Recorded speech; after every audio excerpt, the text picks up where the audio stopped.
Let's check in with Paragon Ag Advisors in Silver Lake, Kansas for an update on the markets from this week. In specific, the volatile markets. Derrick Hermesch here with us. Derrick, it's good to talk to you. How are you doing? I'm doing well, John. Good to hear from you too. Good. Thank you very much. Thanks a lot for joining us here on the program. What a week with volatility.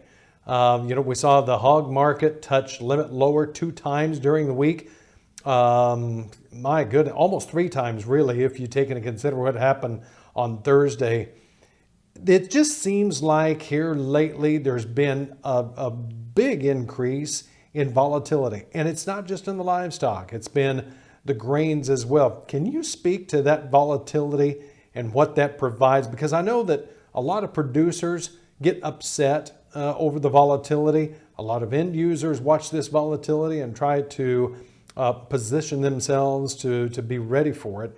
But with volatility also comes opportunity.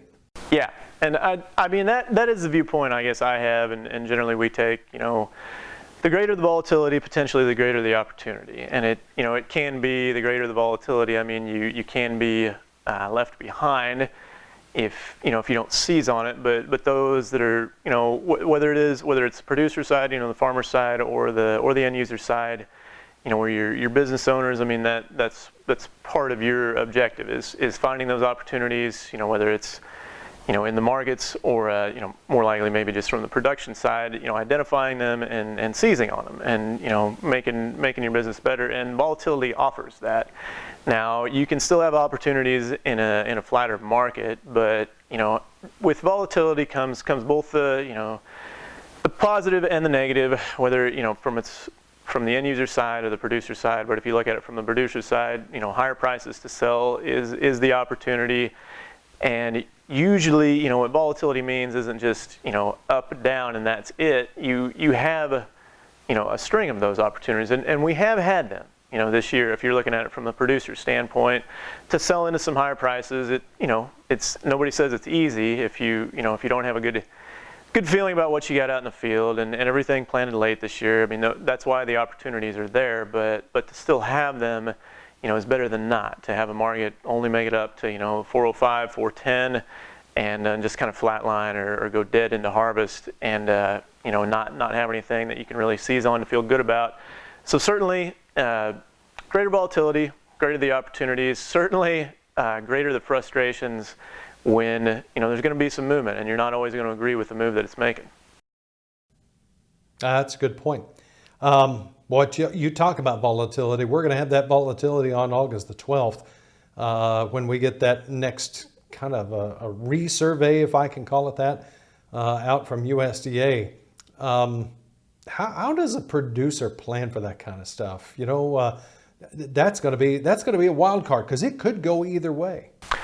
It absolutely could, and here, because there's a lot of different ways to go about, in this space right here that exists between this and the August, USDA report. It is a big one. It could end up being nothing. It could end up being a dud as far as price goes.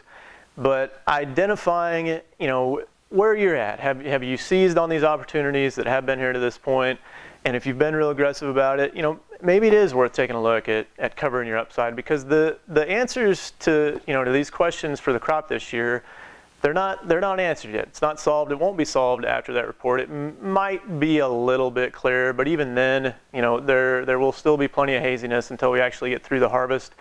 But from the other standpoint, if you've been a real established bullish position as far as just your thoughts and your feelings and how you've marketed your crop, it's time to ease off of that. No matter what happens, you may end up being full well right, and but it may take a little bit more. And pinning your hopes to this USDA report is, no matter how it turns out, that is not a wise decision.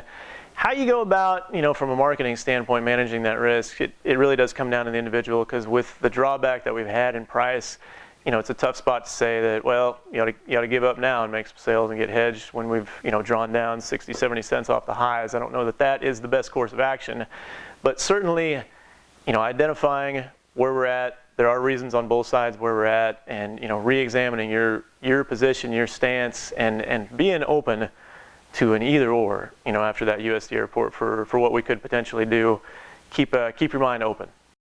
Yep, that's a good point.